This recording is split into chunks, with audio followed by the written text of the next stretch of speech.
Good morning, क्या हाल चाल आप लोगों के? सभी लोग को भाई राम राम। आप लोग कैसे हो? अच्छे होंगे। जो आज का विषय वस्तु है ना, वो बहुत सेंसिटिव है थोड़ी सी।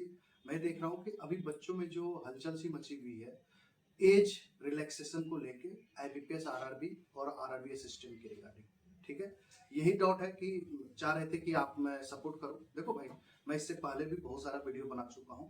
ठीक है, मैं आपको कुछ प्रूफ के साथ आपको यहाँ पे बताऊंगा कि एज शायद आपका 1 जून से ही काउंट होगा।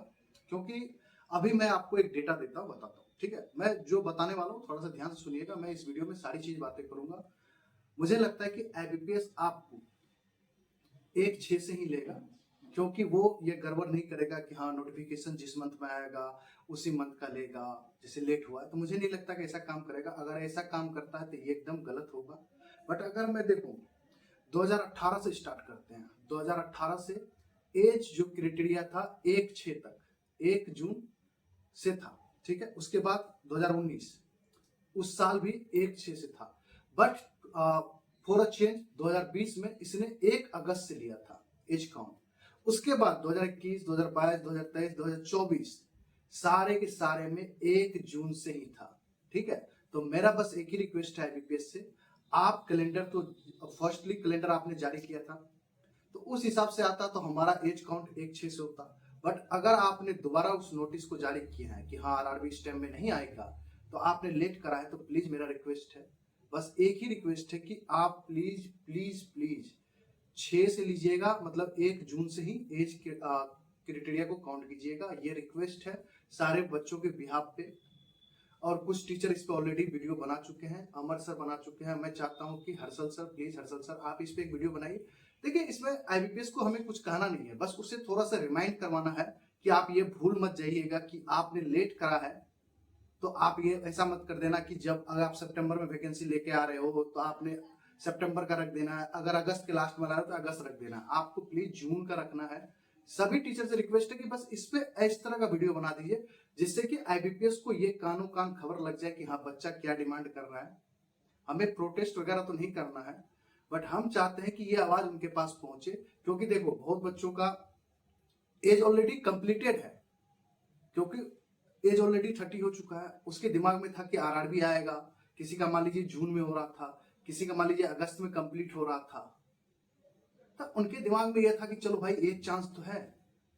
हम अच्छी प्रिपरेशन कर रहे थे, 6 महीना से कर रहे थे, बट ये सब चीजें हुआ कि आरआरबी नोटिफिकेशन टल के चला गया बाद में।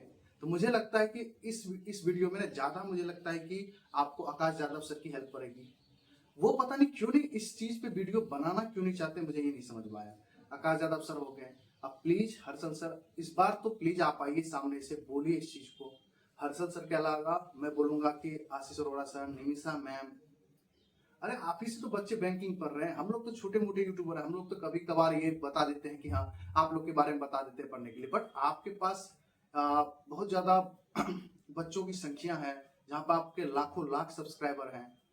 आप बनाएंगे तो आप आईबीपीएस के पास ज्यादा तेजी से आवाज पहुंचेगा। और आप लोगों से भी मेरा रिक्वेस्ट है, बच्चे लोग, भाई लोग, दीदी लोग, प्लीज अपने अपने टीचर्स को बोलिए। और यहाँ पे अपने टीचर्स को मत देखिए कि हाँ आपका ये फेवरेट है। आप जाके रिस्पेक्ट वे में बोल सकते हैं। किसी टीचर को देखिए, आज की डेट में आप गाली गलौज मत करो।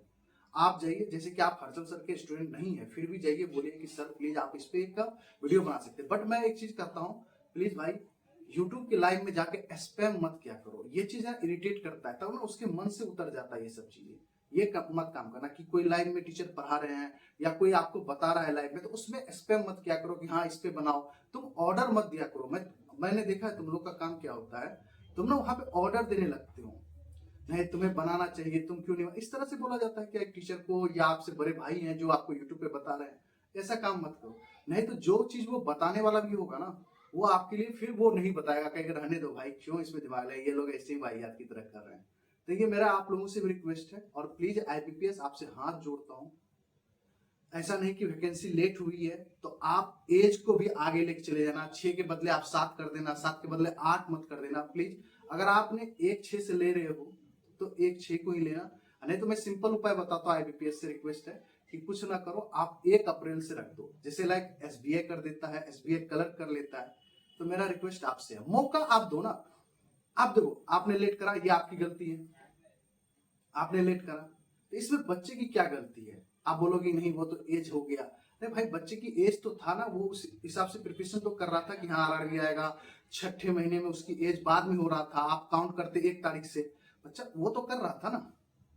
जब आप इतनी वैकेंसी दे रहे हो, सरकार कह रहा है कि साल में 50,000 वैकेंसी दूंगा बैंकिंग में, तो मौका भी तो दो बच्चों को। मेरा ये मानना है। अब जैसे एसबीआई क्लर्क आएगा, मैं भी चाहता हूँ कि एसबीआई क्लर्क आप भी पीछे एज से लो, जिससे कि और बच्चे को मौका मिले। तो आप मौका नहीं दोगे तो फिर बच्चे भरेंगे कैसे? ऐसा तो नहीं है कि सब बच्चे नए बच्चे को ले रहे हैं, पुराना बच्चे से आपको कोई मतलब नहीं है।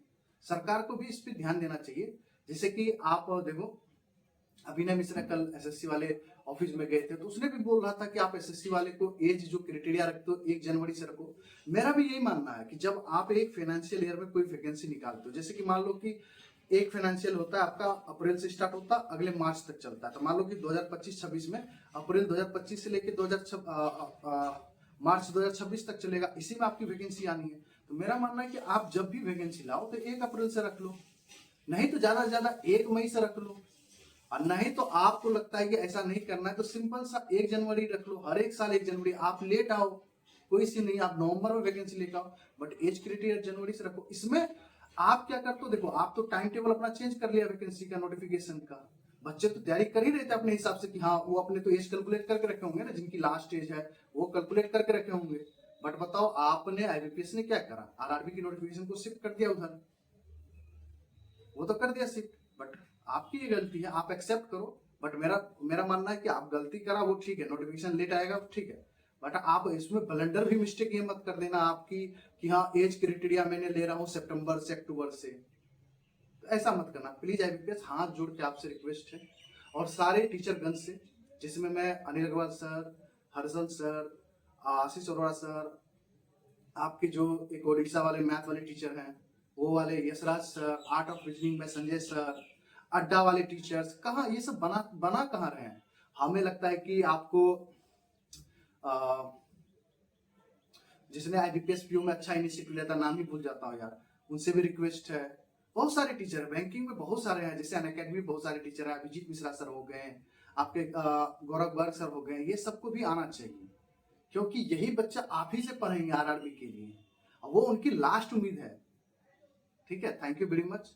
मुझे लगता है कि आप लोग समझ गए होंगे, और इस वीडियो को प्यार दीजिए जिससे कि हर एक टीचर के पास पहुंच जाए, और आईबीपीएस के पास भी ये बात पहुंच जाए। अब इस पे कोई ये मत करने लगना कि है तुम्हारा तो आईबीपीएस खुद सुन लेगा। देखो भाई यही चीज दिक्कत है। अब मुझे लगता है कि कमेंट आएगा, ऑब्वियसली आना चाहिए। चलो देखते हैं क्या होता है। Thank you very much, good luck, take care.